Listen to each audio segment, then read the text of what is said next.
la macabre boule à neige.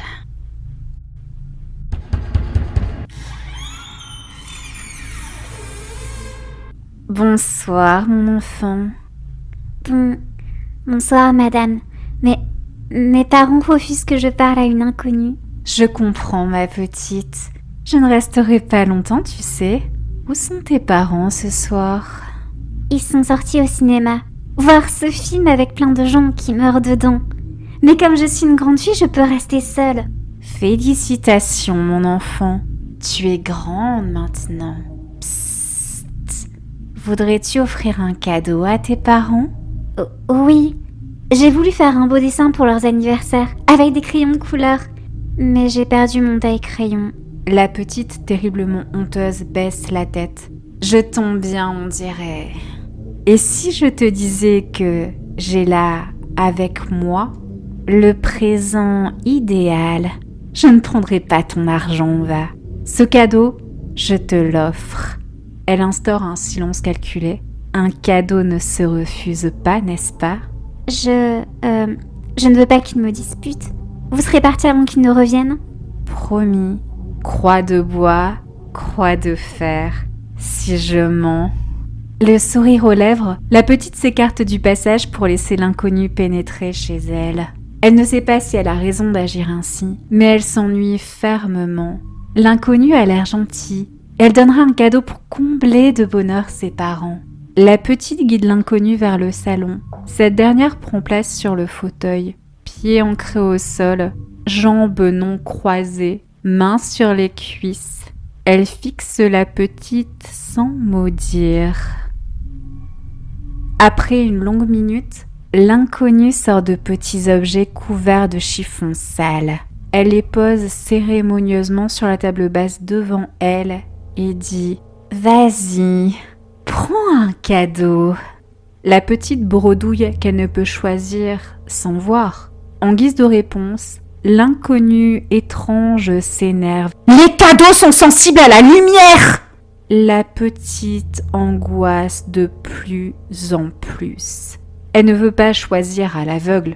Peu importe, l'inconnu n'enlèvera pas les chiffons. La petite est envahie par la peur. L'inconnue folle alterne entre paroles douces et crises de colère. De plus, la petite a froid. Elle est vêtue d'un pyjama fin et pieds nus. Si elle ne se décide pas, elle va finir par tomber malade. Allez, il suffit de choisir un cadeau, n'importe lequel. Et l'inconnu s'en ira en devenant un vague souvenir effrayant. Que la force soit avec toi. La petite continue à s'encourager elle-même en marchant vers la table basse. Les tissus qui recouvrent les cadeaux sentent mauvais, une odeur de marée. Ils sont couverts de taches suspectes. La petite déglutit. Arrête de respirer, ferme les yeux et prend un objet au hasard.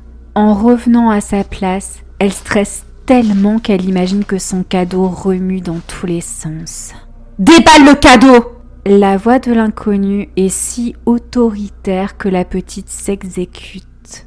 Elle découvre alors une immense boule à neige aux flocons blancs et rouges, avec en son centre un poisson. La petite n'en a jamais aperçu dans une boule à neige, et le poisson est le plus effrayant qu'elle n'eût jamais vu. Il est grand, 30 cm au moins. Il a une mâchoire massive. Ses dents, des petites pointes acérées, sont triangulaires et aiguisées. La petite ne savait même pas qu'un poisson avait une dentition. Apeurée, elle regarde des gros yeux rouges qui semblent la fixer.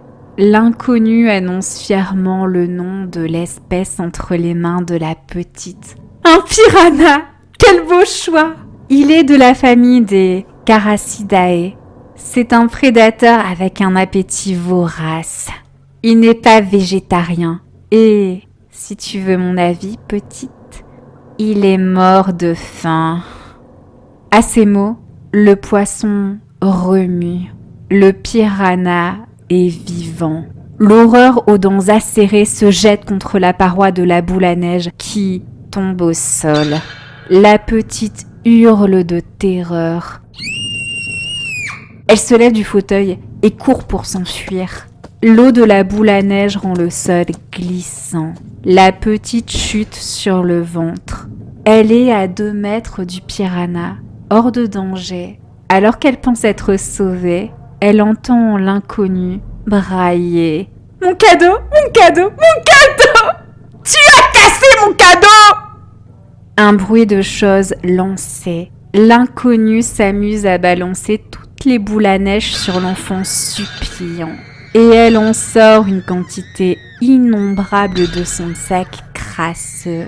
Une pluie de verre brisé blesse la petite. Une sensation de morsure rend la situation intenable. La douleur est insupportable. Des dents s'enfoncent dans les yeux. Des piranhas pénètrent dans la bouche de la petite, hurlant de douleur. Des poissons visqueux se tortillent dans son cou. Les dentitions mordent la veine jugulaire. L'inconnu, en pleine extase, rit et crie. Mangez, mangez mes petits, régalez-vous de votre cadeau.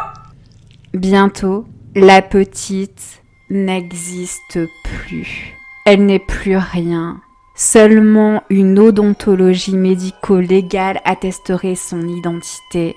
Les dents sont les seules épargnées. Les piranhas ont dévoré tout le reste. Le derme, les yeux, la langue, les organes internes. Il ne reste plus rien.